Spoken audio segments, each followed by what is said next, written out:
O que é talento, afinal? Parece uma pergunta simples, né? Mas a resposta pode de verdade transformar uma carreira. Nessa análise, a gente vai desvendar o que realmente significa ter talento hoje em dia e qual é aquela habilidade que define os profissionais do futuro. Então, vamos direto ao ponto. Quando alguém fala talento, o que vem na sua cabeça? Um dom que nasceu com a pessoa? Genialidade? A verdade é que a definição é muito mais profunda e, olha, felizmente bem mais inspiradora do que a maioria das pessoas imagina. E por que isso é tão importante agora? Dá uma olhada nesse número. No Brasil, no meio de milhões de pessoas desempregadas, existem umas 800 mil vagas de trabalho que simplesmente não são preenchidas por falta de gente qualificada. É um paradoxo gigantesco. A gente vive numa era de guerra por talentos, onde a pessoa certa para a vaga certa é o ativo mais valioso de qualquer empresa. Certo, então como é que se resolve esse paradoxo? A resposta começa com uma distinção que é fundamental: a diferença entre nascer com um dom e construir uma habilidade. E essa pequena diferença, ela muda tudo. A chave para entender isso vem do modelo de um psicólogo chamado François Gagné. Ele separa bem o que é dotação e o que é talento. Parecem sinônimos, né? Mas não são. E entender essa distinção vira completamente o jogo. Vamos definir o primeiro termo. Dotação é o nosso potencial bruto, sabe? As capacidades naturais com as quais uma pessoa nasce. Pensa em aptidão para música, para matemática, para esportes. Segundo o modelo do Gagné, ter uma dotação significa estar naturalmente entre os 10% melhores em alguma área. É a matéria-prima, o ponto de partida. Agora, olha a definição de talento. Talento não é o ponto de partida, é o ponto de chegada. É o domínio de uma competência que foi, olha a palavra-chave, desenvolvida sistematicamente. É a dotação transformada em maestria pelo esforço, pela prática, pelo aprendizado. A pessoa talentosa também está entre os 10% melhores, mas como resultado de todo um processo. Aí vem a pergunta óbvia: como essa transformação acontece? Como é que a dotação vira talento? Bom, a boa notícia é que existe um mapa para isso. E o mapa é este aqui, o modelo diferenciado de dotação e talento de Gaggen. Eu sei, parece complexo à primeira vista, mas a ideia central é bem simples. Ele mostra a jornada das nossas capacidades naturais, que estão aqui do lado esquerdo, até elas se tornarem competências de alto nível, ou seja, talentos, aqui do lado direito.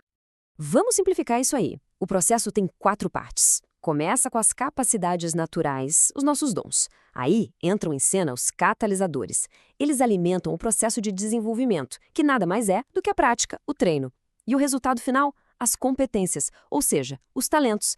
É uma jornada, não um evento isolado.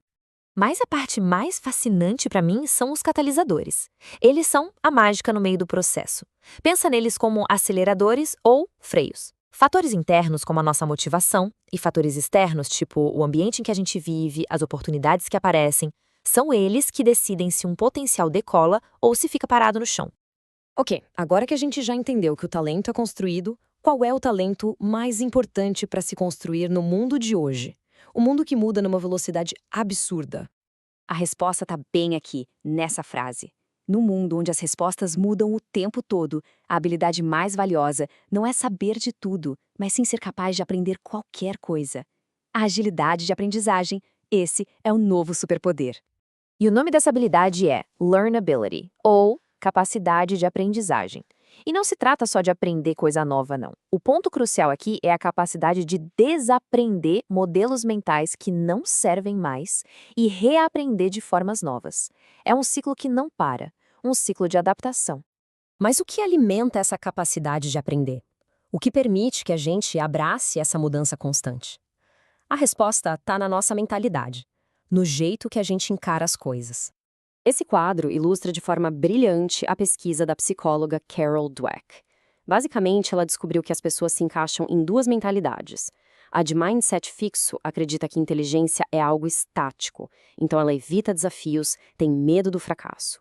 Já a de mindset de crescimento acredita que as habilidades podem ser desenvolvidas. Para essa pessoa, desafios são oportunidades, o esforço é o caminho e o feedback é um presente. Essa mentalidade que serve de combustível para a learnability. E o mais incrível é que isso não é só uma ideia de autoajuda, não. É pura biologia. A mentalidade de crescimento tem uma base científica sólida que pode ser vista literalmente no nosso cérebro. E o nome disso é neuroplasticidade. Basicamente, nosso cérebro é como se fosse de plástico. Ele pode se reorganizar, formar novas conexões neurais em resposta ao que a gente aprende e vive.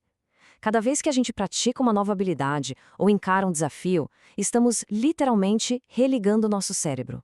A capacidade de crescer não é só uma crença, é um fato biológico.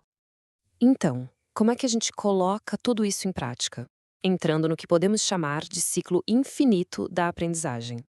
O futurista Alvin Toffler resumiu isso perfeitamente nesse ciclo de 3 passos. Primeiro, a gente aprende uma habilidade, mas com o tempo ela pode ficar obsoleta. Então a gente precisa ativamente desaprender, ou seja, se livrar dos velhos hábitos. E aí, finalmente, a gente está livre para reaprender, para absorver novos métodos e novas ideias. Esse é o ritmo para se manter relevante hoje em dia. E isso tudo nos leva a uma reflexão final, e muito poderosa. O verdadeiro crescimento, muitas vezes, não vem do que a gente adiciona, mas sim do que a gente está disposto a abandonar. Então a pergunta que fica é: qual habilidade ou crença a gente precisa desaprender para poder crescer de verdade?